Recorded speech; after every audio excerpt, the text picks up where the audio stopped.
will win because we will hit all game. We are motivated. We are dedicated.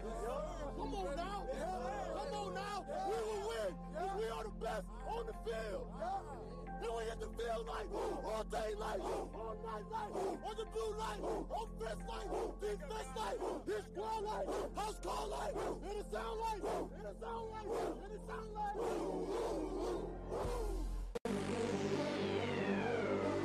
Yeah. It's official. It's official. It's official. Combine season is upon us. I'ma do this here forever. Forever. Triune. Forever. Forever. I'ma do this here forever. Manning throws. It is deflected and intercepted. Jimmy Smith has it. He's going in for a touchdown. All you haters better be careful. This the day you've been waiting on. What is going on, guys? Welcome to the Short Sports Show. I'm your host, Daniel Short. Today is Wednesday, May 11th, 2016. I'm excited. Thank you guys for joining us here. Got a ton of news. Got a ton of news to talk about. College football, the NFL, NBA action, just stuff, guys. Just a ton of stuff. And I'm excited you guys have joined us. Before we start off, be sure to follow me on Twitter at @short_. Whoa, nope. I messed up, brother. At Short Sports Show. And the intro you guys just heard is from Triune featuring EQ. The song is called Forever. You can listen to it on iTunes, Google Store, anywhere and everywhere, Spotify. Check it out. It is an awesome song. So thank you guys to them. Like I said, ton of news. Big 12 expansion should have happened. I'm a little bit down, and I want to tell you guys why. So, San Antonio Spurs. Now, as you guys know, I'm a Lakers fan, all right? And, most Lakers fans, they don't like the Spurs back, because playoffs, it was either them. It was them or the Spurs that were going to win and go on to the finals. And, being from Texas, my whole family's Spurs fans, so, I like them. I have no hatred towards them. But so I'm rooting for them. I'm rooting for them to win against OKC. And it seems as if these teams have completely switched uniforms. Because it wasn't that long ago that the Thunder were the team that could not close out games. Going into fourth quarter with leads. They had like 12 different games this season where they had a lead in the fourth quarter, a pretty solid lead, and then they would fall apart and end up losing the game. Spurs are a team that just slowly grind and just take away your life source and then just, end up winning the game, and it wasn't even close. And the Spurs have fallen apart. It's like game one just got to them, and then that was it. We haven't seen the same Spurs team. And I get, the Thunder missed a ton of shots game one. That's why, it was such a huge blowout. But you would think there would be something with the Spurs to keep dominating. And it hasn't happened. And yet again, they lose last night, 95-91 to the OKC Thunder. And guess what that means? They're down in the series, 3-2. And guess what? Tomorrow, they go over to Oklahoma to play the Thunder. And obviously, if they lose, their season is over with. And the Thunder will most likely go on to play the Golden State Warriors. It's crazy. It's crazy. The Spurs team who, if the Warriors weren't the Warriors, we would be talking about one of the best teams. The best team in the NBA in the Spurs. And they've fallen apart. I don't know. Much more to talk about here on the Short Sports Show.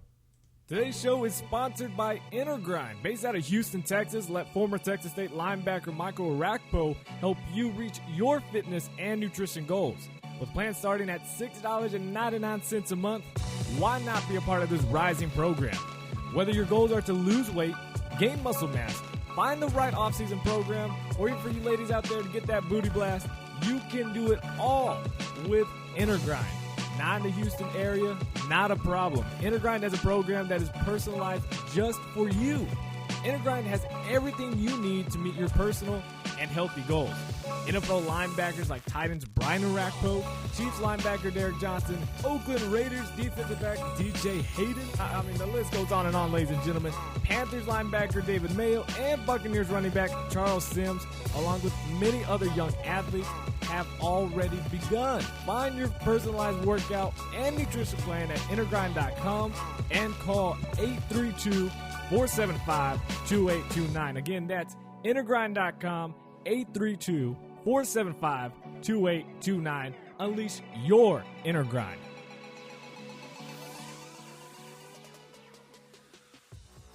Hey guys, sorry to interrupt the show, but I want to say first off, thank you for all of your support. Without you, I'd just be some guy talking into a microphone. And I got some amazing news. I recently joined Patreon. And in case you're wondering, Patreon is an amazing way for you to earn some sweet rewards by supporting the Short Sports Show. I promise you, you will love the perks, and your support will help build this show. Go to www.patreon.com/theshortsportshow and view the amazing rewards you would get directly from me to you by donating to the show. The link is in the description, so when you have some time, check it out. And again, thank you for listening and supporting the Short Sports Show.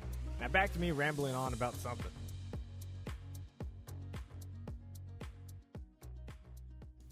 All right, Florida State running back Mario Pender was dismissed from the team Saturday when he was arrested and charged with domestic battery by strangulation.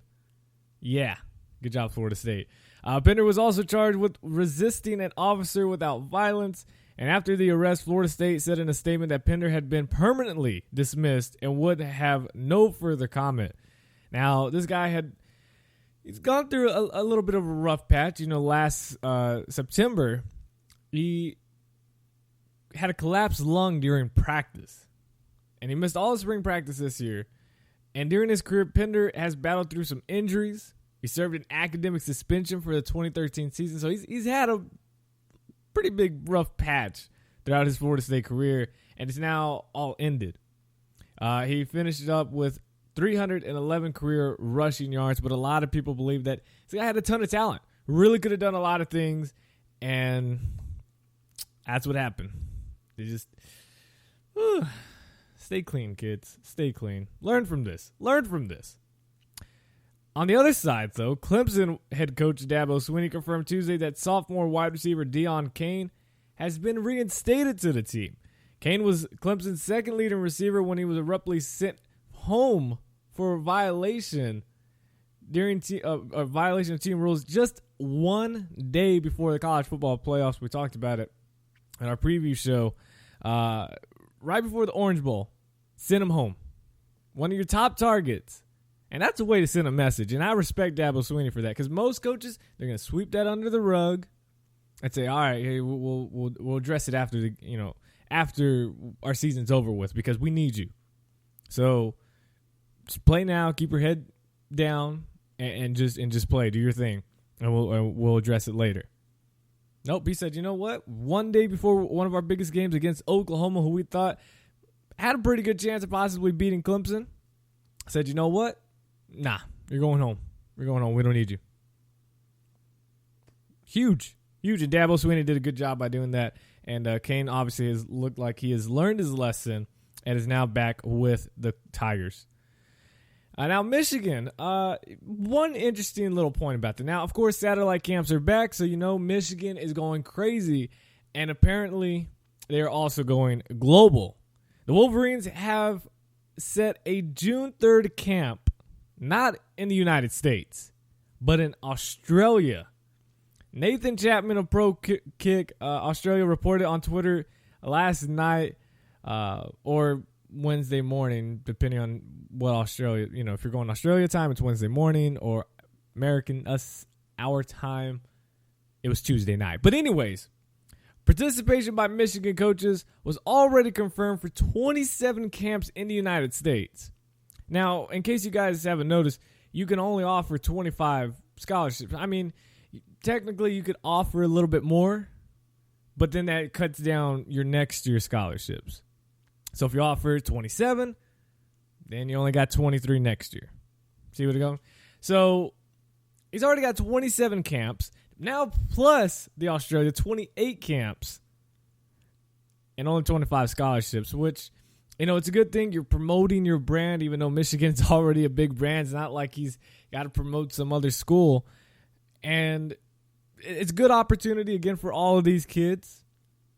And they're not going to be the only ones. There's a lot of other teams, a lot of other schools that are partnering up with Michigan that are going to be going and also co-hosting these camps or, just participating in these camps as well. I don't think anybody has said who is going to be with them in Australia. If anybody, it might just be a Michigan camp and just that's it.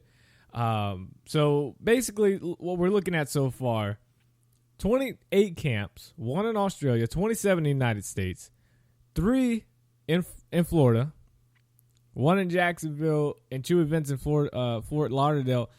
Those 3 are on June 3rd, the same day as Australia. So how many coaches go to Australia and how many go to Florida, to Jacksonville and Fort Lauderdale? Who knows whether Jim Harbaugh is going to go to the one in Australia. He might not. He might just be, just trying to get the brand out there. But I'm not going to be surprised he is out there in Australia. He might just be like, look, I know my coaches know what they're looking at when we're in Florida. Let me go out there to Australia and see what I am looking at, what I want, and how I evaluate these players. Because obviously he knows what he's doing. And it would set a huge statement for the whole school of Michigan for him to be out there in Australia for this camp. It would be huge. So we'll have to see what they're going to do with that. But pretty exciting if you're a Michigan fan, I guess. Or you might be a little bit kind of just, why are we doing this? I don't know. I think it's kind of cool. I'm beginning. I liked satellite camps. I know I talked about it. I said it was, I didn't really think it mattered if we had them or not. I mean, it's a great opportunity for these kids anyways, but this is even bigger, and I like it. Some sad news happened over the weekend, and that was University of Alabama in Birmingham. Running back Greg Bryant, who was a former Notre Dame running back, was declared brain dead on Sunday and has passed away as a result of gunshot wounds from early Saturday morning. West Palm Beach police spokeswoman Lori Colombino said Bryant was declared brain dead at 1 p.m. Sunday. Her statement added the investigation into the shooting of 21-year-old Bryant is now classified as a homicide. Bryant and Grover were found in a car on the southbound lanes of I-95 around 4:45 a.m., police said according to the newspaper. Bryant joined the University of Alabama in Birmingham this spring after semester at ASA Miami, a junior college.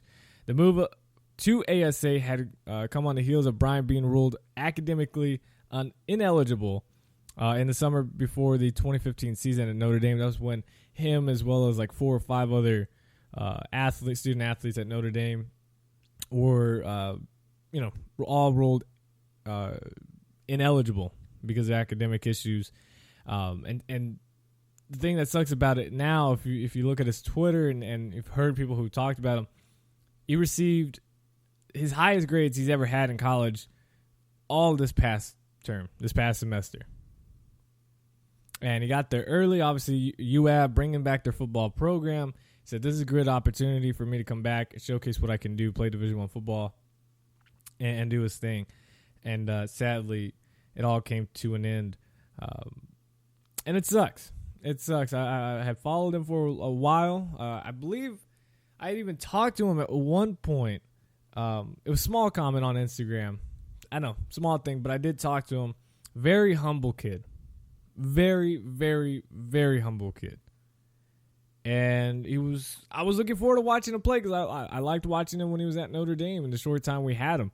And was hoping, for success at UAB and UAB and doing those things. So we're going to hold a quick moment of silence for him and pray for his family.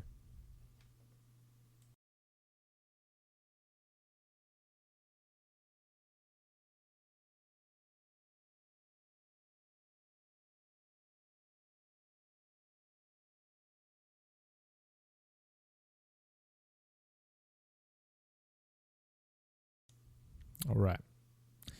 Now, in spite of huge speculation about the Big 12 expansion that we've talked about for, I don't know, since after the Baylor and TCU game, I guess. Maybe around then we thought, this could be an issue.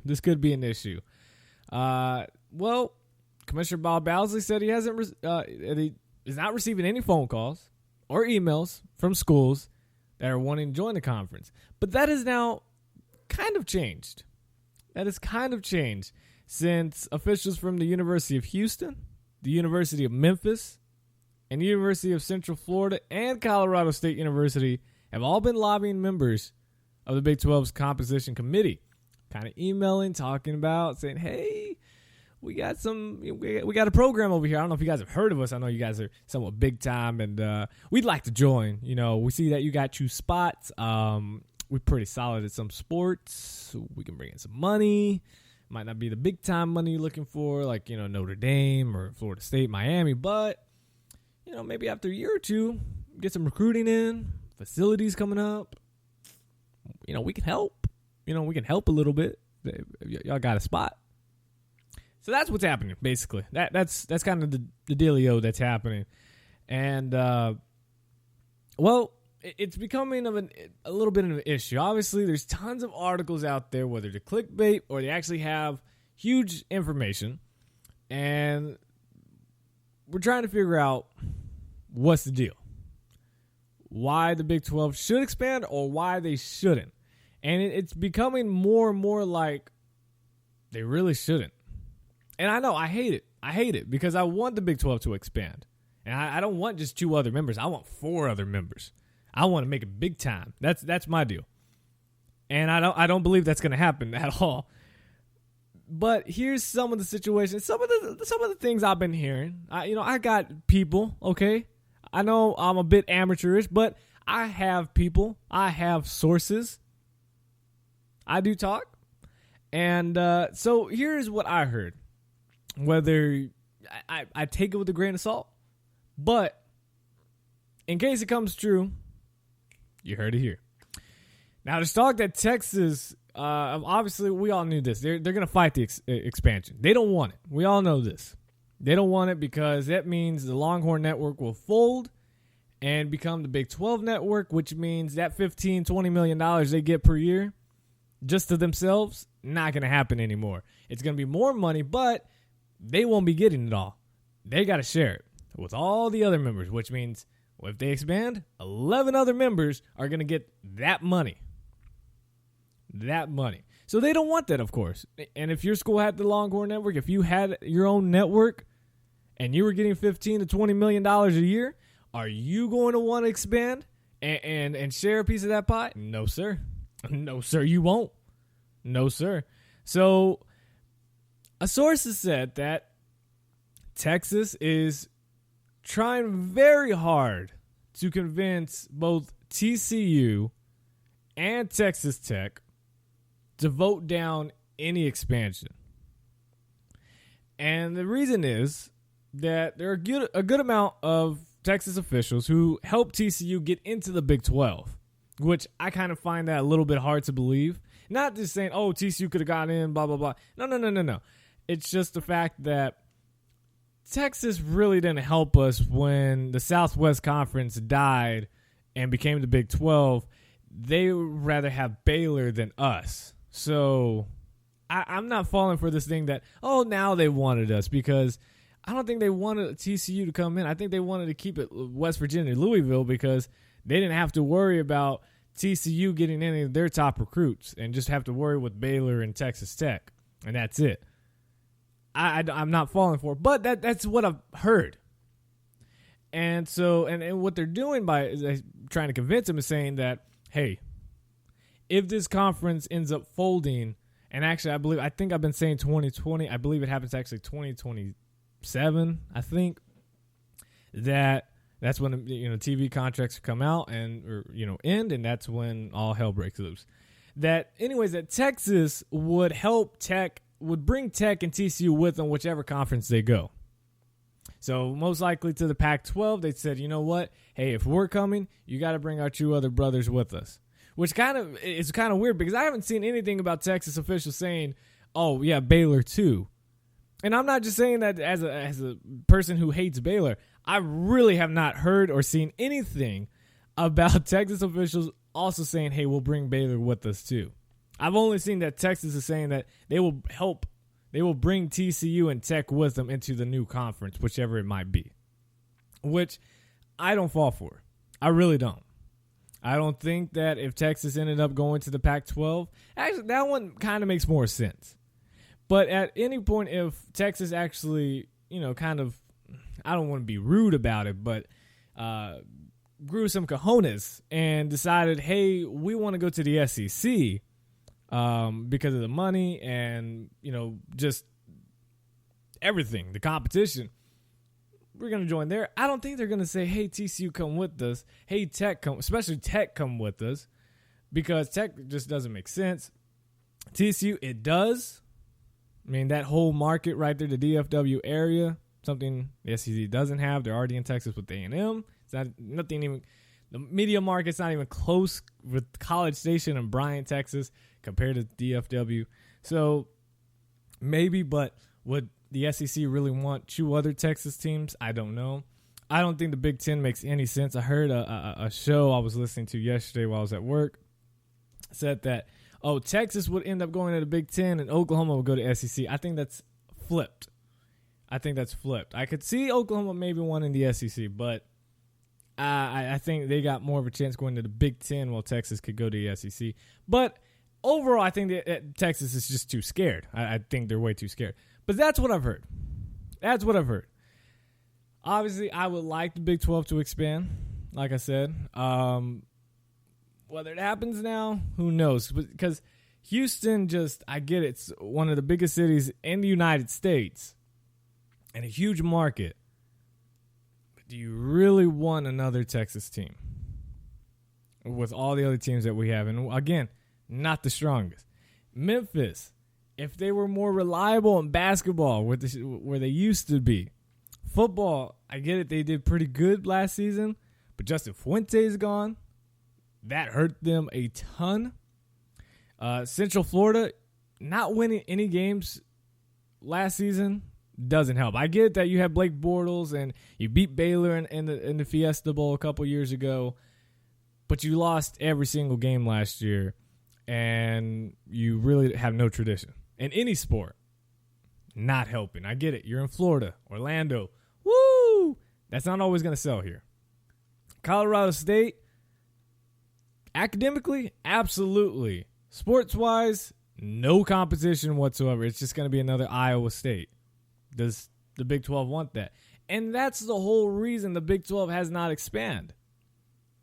That's the whole reason they don't want to, because they got to find a partner that's going to bring in upwards to $20 million a year. Because that's what's going to happen is if they expand, if this team, none of these teams make anywhere close to that. So you bring someone in, you're going to have to pay them that much. No matter who they invite, those two members will get $20 million in that conference. The conference they're in, they're getting paid $10 million, $13 million, which sounds like a lot of money. But in a big conference, that's chump change. I believe the Big 12, everybody's getting, I think, like 23 to upwards from 23 million and up each school. And so you're looking at a huge jump from like a Colorado State, from the Mountain West or Conference USA, whatever it is now, going from $9 to $10 million a year that they're getting most likely to $20 million. But are they bringing in? Are they helping? And I don't see that happening. That's why the Big 12, they don't really need to expand, because they need someone who's going to bring in the money. That's the whole thing. That's the whole thing. Not about what you've done recently about the University of Houston and Tom Herman and stuff like that. It doesn't matter. You're not bringing in the big money that we need. But anyways, to follow up more on the story, West Virginia President Gordon Gee, who's one of the 3 Big 12 presidents on the committee, which is in charge of exploring expansion candidates, documents show that Gee flew to Houston on November 29th to tour the school's athletic facilities, speak with top officials. He met with the president for more than an hour the morning of November 30th. That president followed up by forwarding Gee a spreadsheet, the University of Houston's football team's TV ratings in Houston, in the Houston market during the 2015 season. But the most interesting one, which gives it the most fire and helps this team go from just being talked about to being a serious candidate, is the University of Memphis. Check this out. So on February 24th this year, Memphis President David Rudd wrote a letter to Gee and copied Oklahoma President David Boren and Baylor President Ken Starr and 2 other members of the composition committee, as well as former Big 12 board chairman and Kansas State President Kirk Schultz, basically the whole damn Big 12. I should have just said that. In a letter, Rudd pledged that Memphis will make $500 million investment in academic and athletic infrastructure over the next 5 years. But that's not it. Rudd also enclosed a letter from FedEx chairman Fred Smith, the FedEx, by the way, who stated that the delivery services giant headquartered in Memphis would be behind the school's Big 12 campaign. AKA, Smith, also the chairman of FedEx, wrote that FedEx would be prepared to become a sponsor of the Big 12 championship game. That's money, ladies and gentlemen. That is money. Big time deal. Big time deal. I mean, that takes you from being one of the lows to, all right, hey, they're going to pay their own way. I mean, that's going to help. And that's huge. Now, there's other documents that ESPN.com gathered, showed that the presidents at Colorado State and Central Florida also sent brochures to Gee promoting their schools to the Big 12. And the Big 12 presidents and athletic directors will meet again May 31st in Irving, Texas, where the topic of possible expansion is expected to be discussed heavily. I want to know what you guys think. I mean, I know we talked about this a ton. Big 12, should they expand? Who should be the teams? Why they shouldn't? I don't know. I'm leaning more of just letting this conference be the 10 teams that we're at. And if it crumbles in 2020, whatever, let it be. Let it be. Because I feel comfortable with TCU going to the Pac-12 or going to the SEC. Either way, I'm happy. I would be happy with that. One thing I want to throw out there, and I didn't do much research because I worked late, and this morning couldn't really get on the computer because, well, I decided there's literally, I should open up with this. Lightning struck not even a mile, less than a mile, had to be like hand on the Bible, less than a mile away from my apartment. About 4:30 in the morning, boom, huge strike, and it scared the bejesus out of me. I had no idea. I was in a deep sleep, and I swear it sounded like a bomb going off. And I was like, oh, great. It's going down. It's going down. What's happening? So, yeah, that was pretty crazy. But one thing I was thinking about was, I just don't go crazy on me, but I just want to hear it. The biggest problem with the Big 12 was 2 years ago, of course, TCU Baylor, right? Who should have been, there should have been a championship game. They would have rematched, and then the winner of that might most likely make it into the playoffs, right? Last year, if we had a Big 12 championship game, it would have been worthless because it came down to the last game of Oklahoma and Oklahoma State, which Oklahoma dominated and just cleaned Oklahoma State on the road. And then they would have had to play again. And what happens if Oklahoma State wins that game? Then we're in trouble.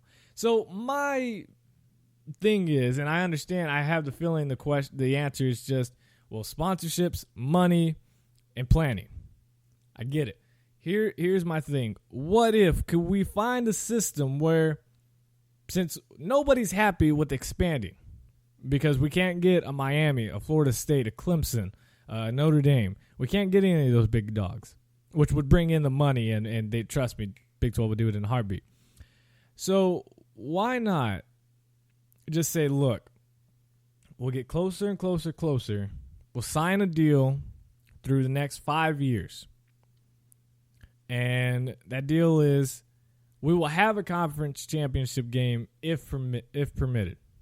Which basically, if that's the right word that I'm trying to say here, is if it comes down to a Baylor-TCU situation again, not saying those same schools, but that same situation, and we get closer and we look like, all right, we're going to need a Big 12 championship game to settle this one out.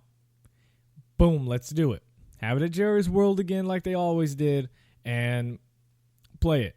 But if we don't need it, and if we end up in a situation like last year, then there is no Big 12 championship game, and the winner is clearly Oklahoma. That's it. Is there a way we can do something where, if needed, we will have a championship game? And if not, then we'll just go like that. That way they don't screw us. That's probably a utopia thing. That's probably a, just a fantasy thing. But it makes sense in my head. That might be the problem. But I don't know. I like that option of play if needed. It's like if there's a game 6 or game 7 if needed, a game 5 if needed. It's scheduled, but it might not happen. Why can't we just do that for the Big 12 championship game? Keep it at your 10 members. Play the Big 12 championship game. If we run into a situation like the TCU Baylor situation, don't play it if you end up like last year's situation with Oklahoma. Boom, done. Dunzos. Just saying. Let's move on now. That's enough Big 12 talk. Oh, actually, I should have said that's enough Big 12 expansion talk, because Texas Tech, which is part of the Big 12, has removed sophomore linebacker Dakota Allen from the team, quote, due to failure to uphold student-athlete expectations, end quote, the school announced. Allen was a Red Raiders' top returning tackler from last year's team, which, hey, let's just say Tech wasn't that good at defense, so it says a lot. And obviously it's a huge blow because they ranked next to last in the country at stopping the run in 2015, and actually for the past several years. And they've now kicked their top tackler off. Woo! They also dismissed reserve offensive lineman Robert Canstenda and Trace Ellison. Gone. Both of them done. And the last bit of college football news here is the FPI came out, the Football Power Index. It is the basically way too early top 25. And just so we all know what the FPI is, it measures the team strength that is meant to be the best predictor of a team's performance going forward for the rest of the season. FPI represents how many points above or below average a team is. Projected results are based on 10,000 simulations of the rest of the season using FPI, result to date, and the remaining schedule ratings and projections are updated daily. So, who came out on the top 5? Well, two shockers. Florida State at number 1 with 26.5 points. Florida State. I get it. They return a lot offense, somewhat defense. But there's still a quarterback situation going on. Are the quarterbacks going to be reliable when you need them late in the games? Kind of like when you're going against Clemson. Are they going to be able to pull out a victory? Maybe. I doubt it. Kind of doubt it. LSU at number 2, 25.4 points. I get it. LSU, Leonard Fournette. They still don't have a quarterback, but they still get the job done. Defense is usually pretty good. Recruiting's up there. Okay. Oklahoma at number 3, 24.9. These aren't mine. This is what we got. So don't say, oh, why you picked them number 1? No. Ain't me. Oklahoma at 3, I get it. Returning a lot on offense, exciting offense. Defense got some holes, but usually pretty sound defense. Get it. Number 4 is Clemson. 24.8. It's Clemson. They return a lot offensively. Defensively, not so much, but Deshaun Watson, most likely the Heisman winner for next year. Top quarterback in the country. I got it. The shocker. Tennessee, 23 points. I don't get it. And I still get a ton of crap on YouTube when I release the way too early top 25. You can check it out on my YouTube channel, The Short Sports Show. Link is in the description down below. And I released a video, right? It was my top 25 or top 15. I don't know where top 10. I don't know. I might have just done top 10. But I didn't put Tennessee in it. And people were going crazy. Hey, everybody's picking Tennessee. Everybody's picking Tennessee. Tennessee's going to be great this year. Blah, blah, blah, blah, blah. How many? Quick question. How many times have we seen Tennessee in the top 5 in preseason rankings? Or top 10. Let's just say top 10. I want to hear. How many times? A lot. Probably every single year for the past 5 years, we've seen them rated in the top 15, top 10, top 5 in preseason rankings. Now, quick question. Following that, how many times have we seen them at the end of the season in the top 10 or even top 15, and especially in the top 5? Raise your hand. Oh, I mean, I know I'm looking at a computer screen right here, but I bet if I got all the listeners, and I looked at y'all right now, not one of you are raising your hand. So the fact that Tennessee's always picked to be in the top 5, be that dark horse, have a dark horse Heisman candidate is just ridiculous. Now, Joshua Hobbs, Jalen Hurd, top players. And that defensive end who did nothing last year but is a freaking of an athlete, and he's rated to be the top defensive end in the country. Okay, I get it. Tennessee's not going to be in the top 5 next year at any point in the season. They're not going to be in the top 10. Maybe if they start off 4-0, I haven't seen their schedule. Maybe they start off 4-0, 5-0, depending on, I don't know what their schedule is, but maybe there's a little bit of SEC bias, push them up there. But there's no way they end the season in the top 15. Top 10 for sure. And I'll live by it right now. On May 11th, I said Tennessee, which is ranked number 5 by the FPI, the Football Power Index, they will not end the season in the top 5 for damn sure, and not in the top 10. And if I'm wrong, I'll think of something. Y'all can think of something of a punishment. But I know I'm gonna be right on that one. I know I will, because Tennessee has done nothing to show us that they can play with the big dogs. I get it. They play close, and then they can't close out any games. But they can't win. They can't get the W. They can't pull it out with a victory. It just does not happen for Tennessee, and it has happened for several years. And the fact that they keep getting a ton of credit preseason is mind-blowing, because it's like, why? Why? They have not shown us anything. Great recruiting classes. Great. But what have they done since? I mean, Tennessee, there was not one player from the University of Tennessee that was drafted in this year's draft. Yet, for the past 4 or 5 years, they've been getting top recruiting classes, and everybody praises Tennessee.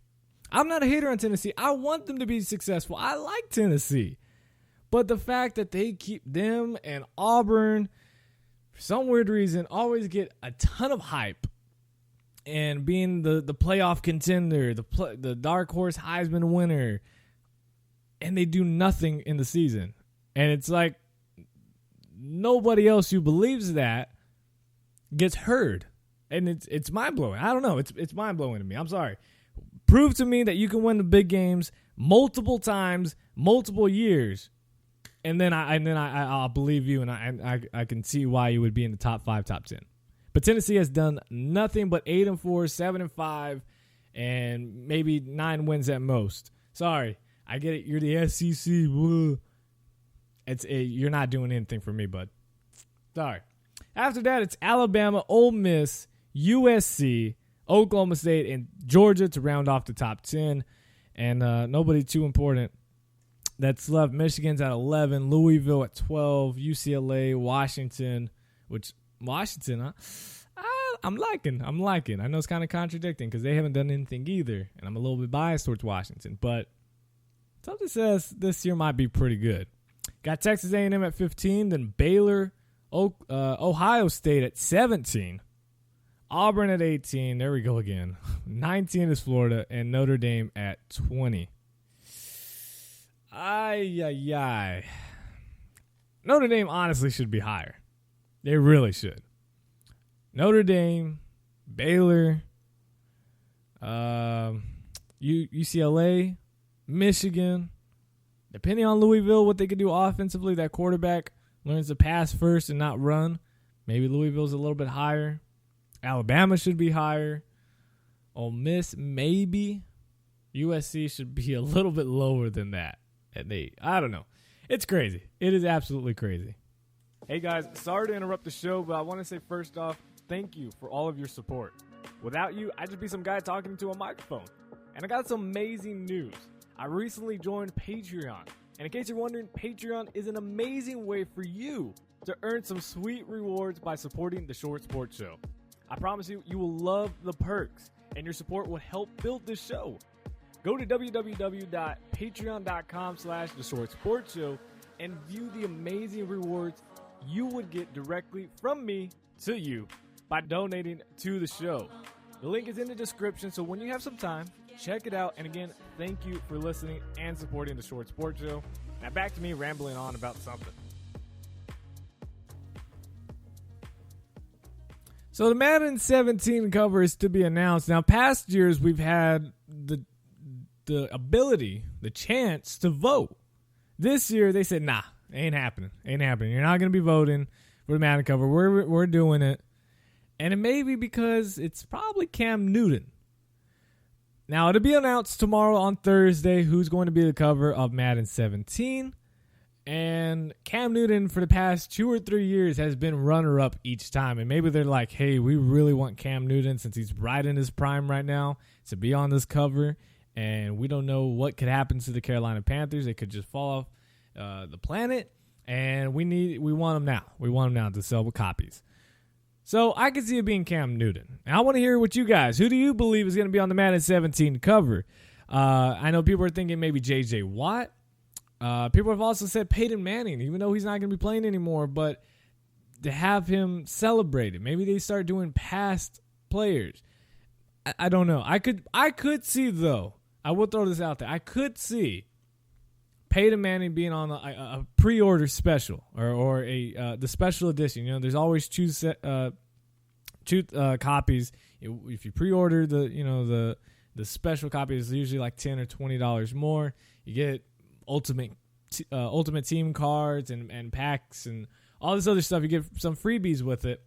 I could see Peyton Manning glossing that cover, just having like a gold Madden 17 cover with him there and showing maybe some of his with the Colts and the Broncos, holding up an MVP in the Super Bowl. I could see that for the special edition copy.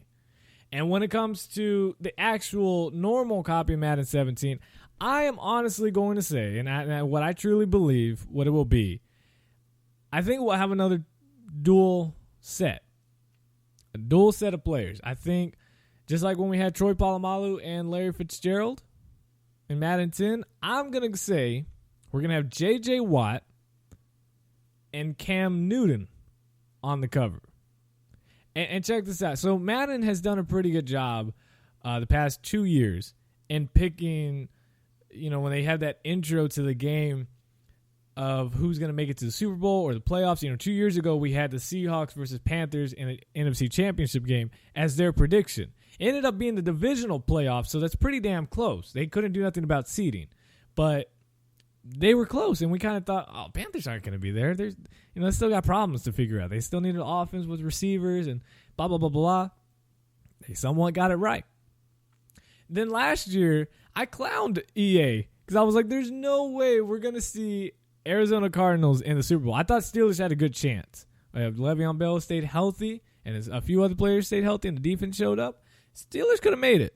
Steelers could have made it to the Super Bowl. And it's not that like the AFC was super strong, because it was definitely not. And with the Cardinals, I was like, there's no way that was going to happen. I just thought the NFC was too tough that they couldn't pull it through. Well, they ended up being, number 2 seed in the NFC playoffs and did pretty well until they, played Carolina and just got smoked. But anyways, they've done a pretty good job predicting. So why not say, even though Texans have some issues, but what if they say, all right, it's going to be Carolina versus Houston in the Super Bowl, which I'm against. I'm just saying. But J.J. Watt, we need to get him on there. He's in his prime. Cam Newton's in his prime. Instead of letting the fans vote, let's just put both of them on there on the cover, and we could, 2 birds with 1 stone type of deal, right? I think that's what would happen. And if it doesn't happen, if it's not a dual set, it's one of those 2 players that are going to get it. There's not any other player. It's got to be Cam or it's got to be J.J. Watt. Not Tom Brady, not Gronkowski, not Todd Gurley. It's way too early. I wish I had a freestyle. Woo! I'm sorry. It's not going to be, I don't know. That's really Tom Brady or, obviously Calvin Johnson's already been on it, but he's gone. I'm struggling to think of any other players that would do it. Russell Wilson, no. Lynch is gone. Julio Jones, I don't think so. I'm looking at my helmets right now. I'm trying to think on the player teams. Not Des Bryant. Not Aaron Rodgers. Maybe Jay Cutler? No, I'm just kidding. Von Miller, maybe? Maybe? I don't know. I don't think so. Let's see. Colin Kaepernick? Yeah, right. AJ Green, no. Antonio Brown, maybe. That could be a good one. Antonio Brown? Oh, I could see that. I could see Antonio Brown. Andrew Luck, no. Jacksonville players, no. Tennessee, not Mariota.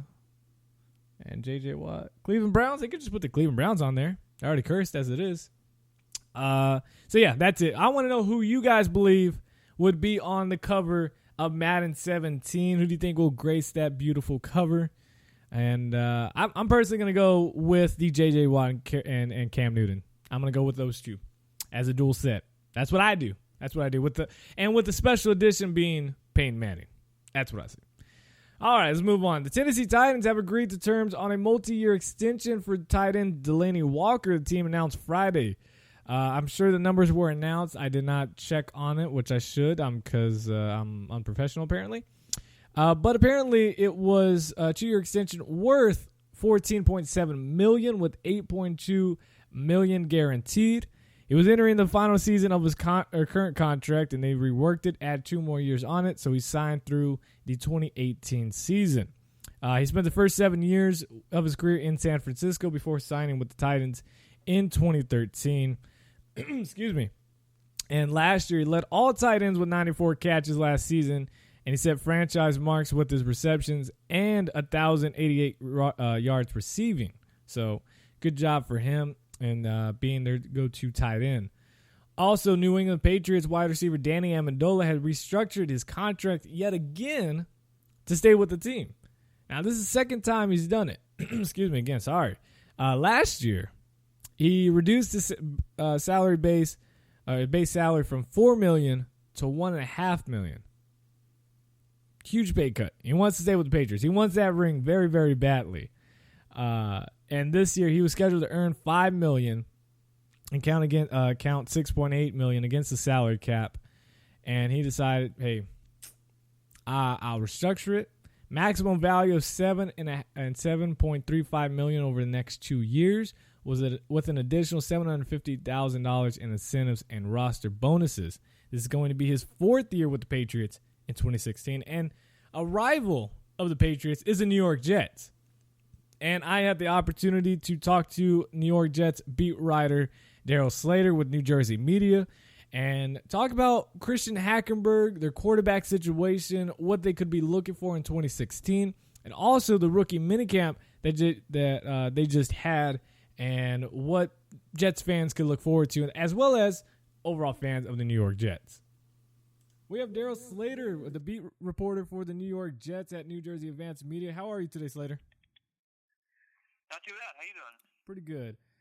Let's start off by asking, what's the situation with Ryan Fitzpatrick and the New York Jets? Well, he wants more money than they're willing to give him, or than more money than any team is willing to give him, quite frankly. And that's his right, obviously, to ask for that money. And the Jets are offering him about $8 million, and they're sticking to their offer because, why not? No other team has been willing to offer him that money, and the stalemate continues. They don't really need him from a practical standpoint back until training camp. A veteran like that who's been in the offense. OTAs aren't really as big of a deal. But, they'd like to have him. And at this point, they still don't. All right. Now, the Jets, they jump at a chance. They get Christian Hackenberg in the second round 2016 draft. What are the realistic expectations for him, and how has he looked so far? I think ideally he would sit and learn from a guy like Ryan Fitzpatrick. That would be the ideal situation for most rookies. And especially a guy like Christian Hackenberg, who struggled the past couple seasons for various reasons, some having to do with him, some having to do with the change in his offense and coaching staff at Penn State, and some having to do with the offensive line struggles there at Penn State. So he looks good in rookie minicamp. I mean, he has a strong arm. We know that. Obviously, there's not a wide rush coming at him in these off-season practices. So and he's got a long way to go, obviously, like many rookie quarterbacks. And I think, ideally the Jets would not want to start him this season. Bring him along slowly, develop him, let him learn from a guy like Fitzpatrick, and then kind of transition into Hackenberg as their starter down the road if he shows him enough. All right. And so what is Todd Bowles going to do with Mike McGannon?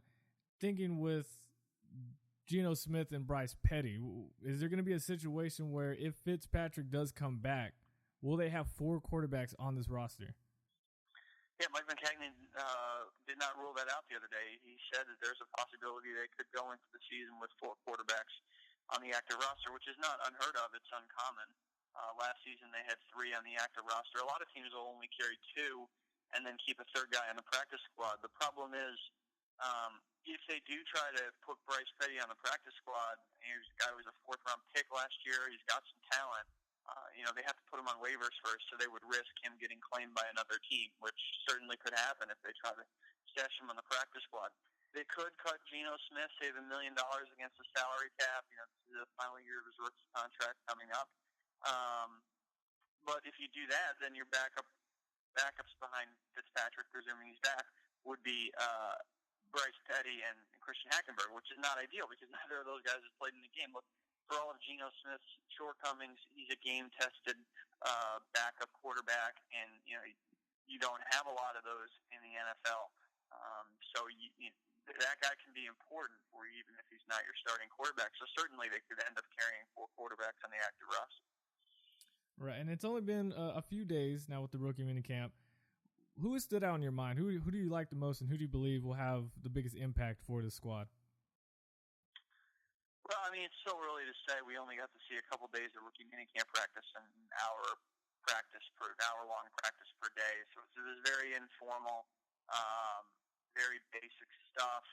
I think Hackenberg is going to be he could be a fine player. He has the arm talent. I think that was obvious. The kid can throw it. You saw that in college, and you saw it again over the weekend in practice. Darren Lee moves well. The Jets' first-round pick, the linebacker. But other than that, it's really hard to judge based on a mini camp. I think if you look big picture, kind of the second part of what you asked there, who would have the most impact this year? I think Lee could have a significant impact on the Jets' defense, even in like a sub-package type role, because he's such a versatile linebacker who can move sideline to sideline. He can help the Jets in coverage, something where they really struggled last year with their linebackers was coverage. So that could help. And Jordan Jenkins, their 3rd-round pick, the outside linebacker from Georgia, I think he could have a significant role this year because the Jets are really starting over at both of their outside linebacker positions. So I could see a scenario where Jenkins would maybe wind up being a starter this season, and if not, maybe a sub-package guy. But there are holes the Jets have to fill at both outside linebacker spots. So I would not be surprised if you saw Jordan Jenkins, the third-round pick, and Darren Lee, the first-round pick, both have significant roles this year. Ideally, Hackenberg would not play. And, as for the rest of the guys, there's a couple undrafted guys who stuck out a little bit over the weekend. Jalen Marshall, a kid out of Ohio State, a former big recruit, left early, went undrafted. The Jets got him. He's a wide receiver. He could return punts, which is a hole for the Jets right now. So maybe he could be a guy who contributes for him and makes the team as an undrafted free agent. He flashed a little bit over the weekend there, but we'll see on that. But I think that Lee and Jenkins could have major roles. Other than that, the Jets draft picks, I would not envision any of those guys having major roles on the team this year. Outside maybe the punter, Lachlan Edwards, the 7th-round pick, the Australian kid from Sam Houston State, and they got him competing against another Australian guy, Tom Hackett, out of Utah, for the punting job. So one of those guys is going to most likely win the job.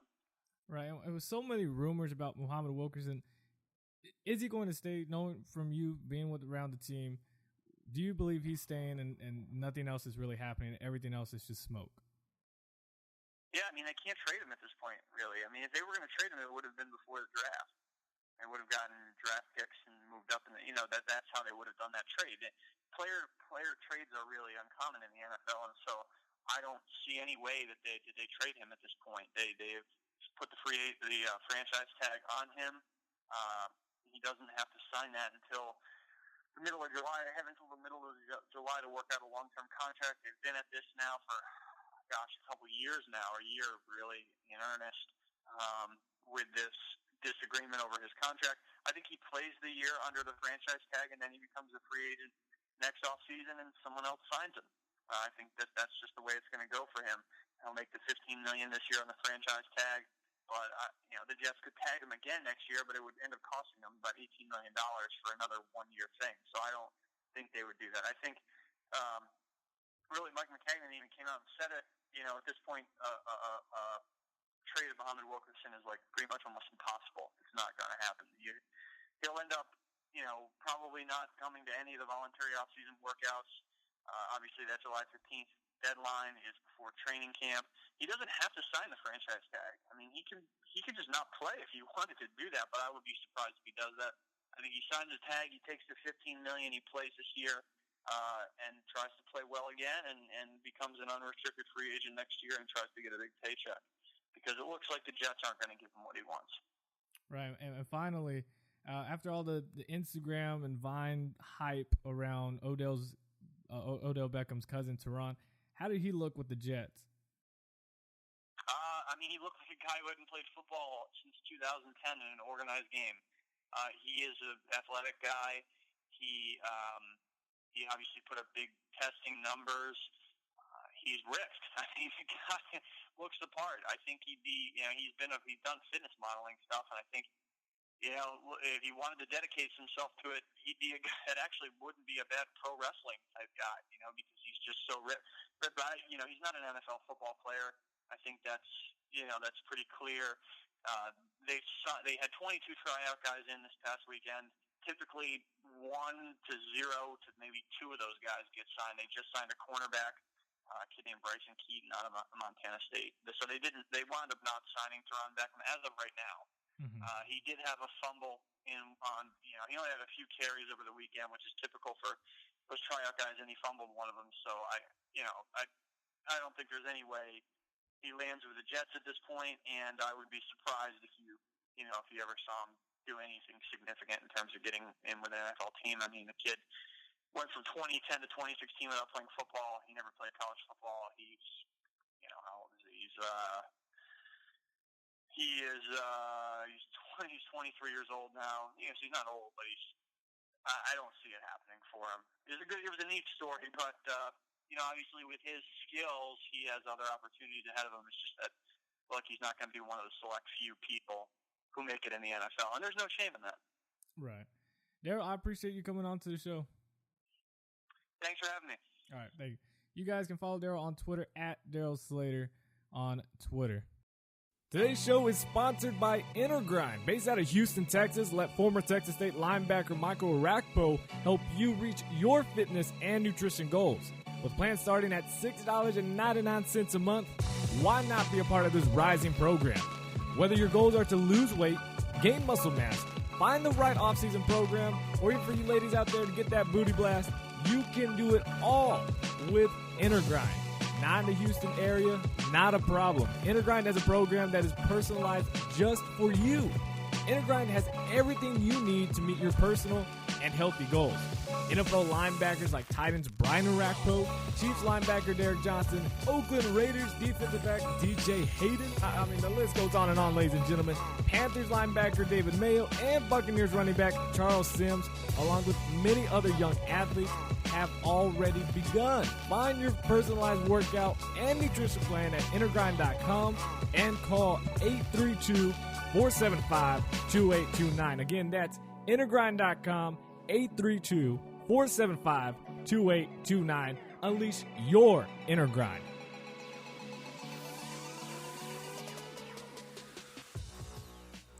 Las Vegas Mayor Carolyn Goodman is confident that the Oakland Raiders will move to Las Vegas unless the deal is mismanaged. Quote, the Raiders will come if Nevada handles this properly. Now, I'm on the fence on this one. I think the Raiders obviously are doing the smart thing, looking at all their options. I just don't think it'd be the best case. And honestly, they shouldn't just go all out for this. They shouldn't just plan strictly for this. Now, Raiders owner Mark Davis met with the Southern Nevada Tourism Infrastructure Committee on April 28th and pledged $500 million towards the construction of a $1.4 billion, 65,000 seat domed stadium because it is hot in Las Vegas. Now, the Sands and partnering business Majestic Realty, hello, can I speak? Had pledged an additional $150 million, leaving $750 million for taxpayers to see the stadium project through at its early stage. Now, backers said on April 28th that they would ask for a special session of the Nevada legislature in August to approve diverting some room tax funds for the stadium. The legislature is not scheduled to meet again until 2017. So we'll have to see. Now, Oakland, they were in competition with the San Diego Chargers and the St. Louis Rams for a spot in Los Angeles. Now, NFL, they ultimately approved the Rams to move to Inglewood, and now they are the Los Angeles Rams, as we all know. Chargers, they're still fighting their way. They're trying to get a stadium in San Diego. That's plan A. And if that doesn't go through, they're going to join and be with the Rams and move to Los Angeles.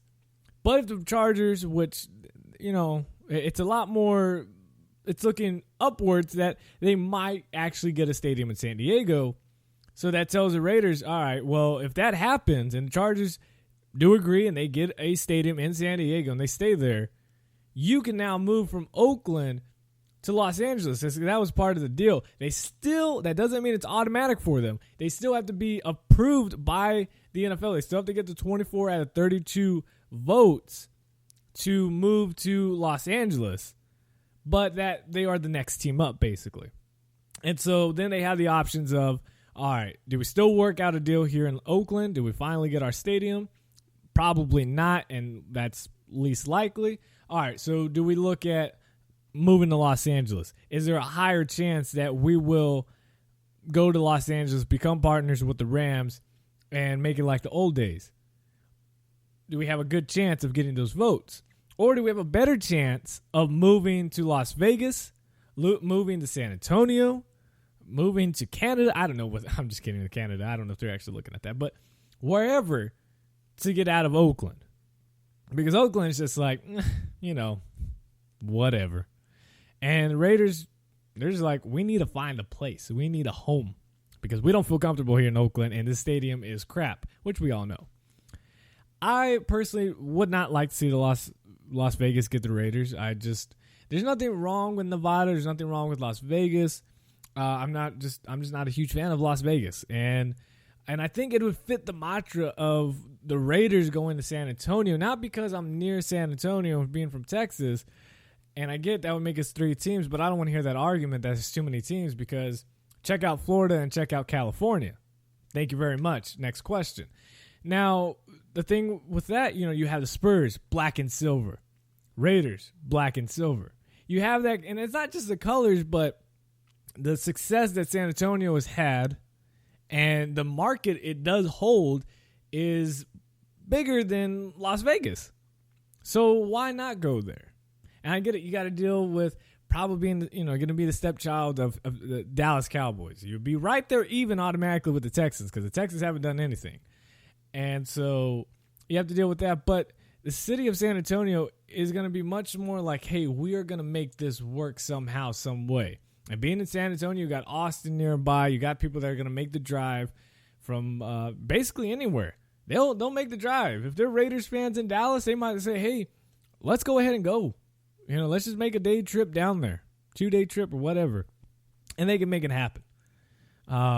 But, San Antonio looks like it's least likely to happen now. I get it. They wouldn't want to play in the Alamo Dome, and they would have to build a new stadium.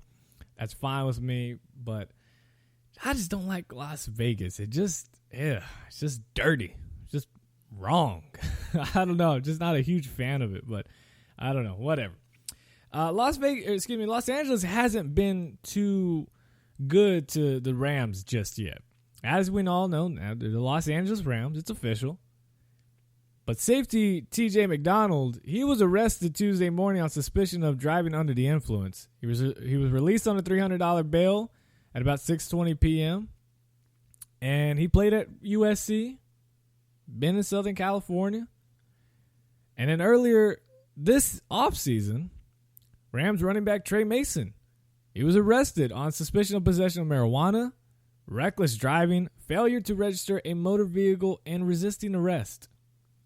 The Los Angeles lifestyle has quickly infected a ton of these Rams players, and it's not the good kind. So, come on, guys. It was, I guess, breaking news, but not too much. Chargers running back Melvin Gordon, he did participate on the field on the Chargers offseason program on Monday, but told reporters he expects to be fully healthy by the start of training camp in the end of July. Now, he had a microfracture knee surgery in January that we just heard about. Now, the recovery time on those is typically 4 to 6 months, so we're right there at 5 months and getting close. Now, Gordon was injured during the second quarter of San Diego's final home game in 2015 against the Miami Dolphins. He was taking a blow to his left knee during a run. He was placed on IR, finished his rookie season with 641 rushing yards on 184 carries, averaging 3.5 yards per carry. Didn't even get a touchdown, not even one rushing touchdown. It was a very terrible year. Not really on his fault. It was the offensive line was pretty garbage. Now, the Chargers obviously, again, expect Gordon to make a full recovery, which is one of the reasons they did not select a running back or sign one in free agency this past draft and this past free agency. They're just like, you know what? Feel comfortable with the guys we got. We're going to go with that. Before we wrap up with the show, we're going to talk about the NBA news. We got Steph Curry, got Dwight Howard interview. I didn't do it. I wish. We're going to talk about Dwight Howard and also the Cleveland Cavaliers and the poor San Antonio Spurs. Hey guys, sorry to interrupt the show, but I want to say first off, thank you for all of your support. Without you, I'd just be some guy talking to a microphone. And I got some amazing news. I recently joined Patreon. And in case you're wondering, Patreon is an amazing way for you to earn some sweet rewards by supporting the Short Sports Show. I promise you, you will love the perks, and your support will help build this show.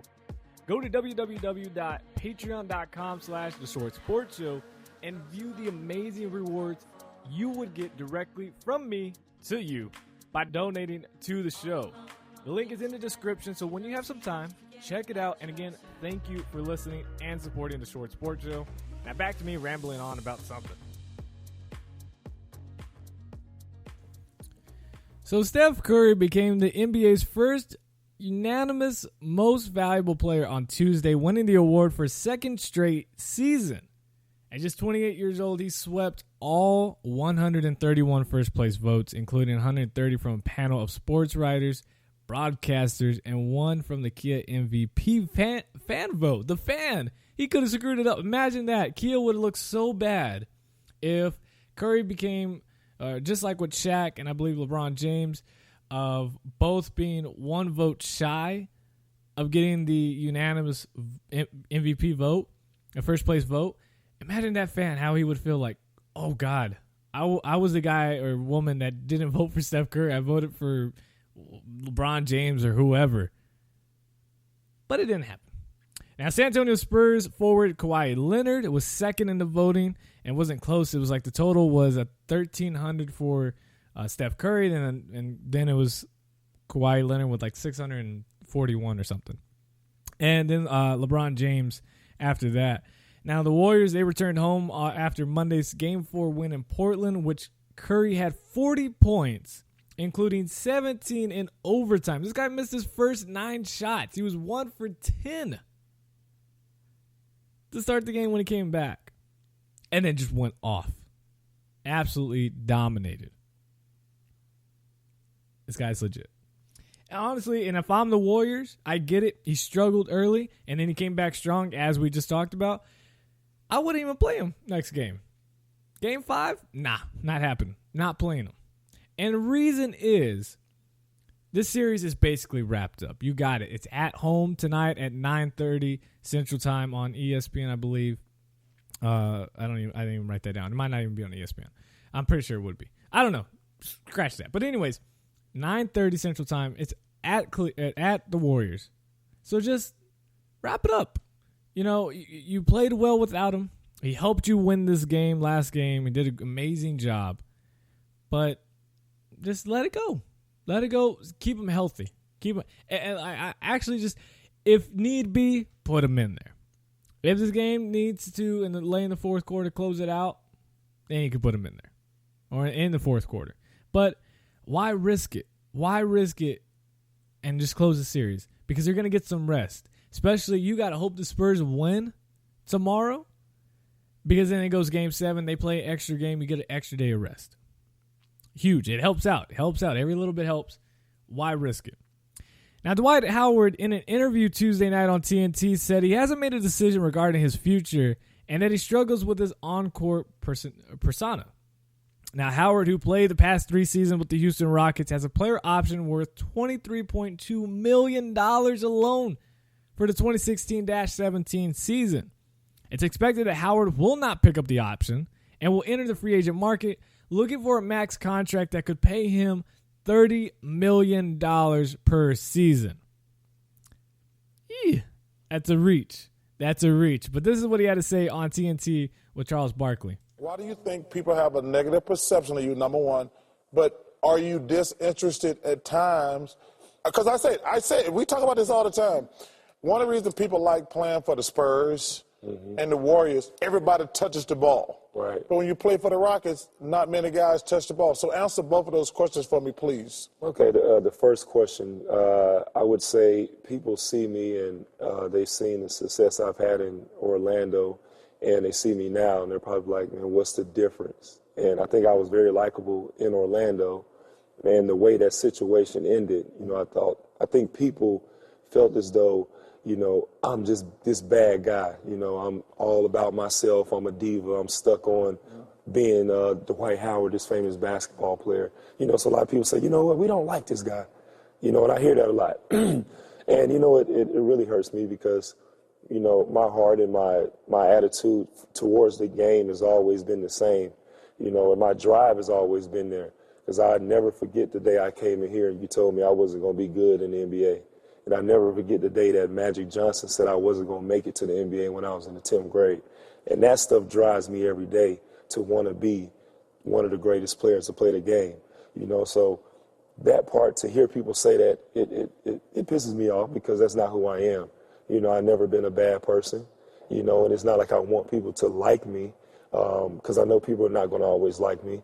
But, if you get to know me, I'm laid back. I love to have fun. And the second part, disinterested. I'm always interested in winning, but as a big, sometimes you want to feel a part of what's going on. If I could bring the ball up the court, shoot threes and go between the legs, do all that stuff, that'd be great. but I have to rely on my teammates at certain aspects to get the ball. Now, there's been times where I've been upset and I've taken myself out of games and situations, and that's on me, and I have to grow and be a better player at that.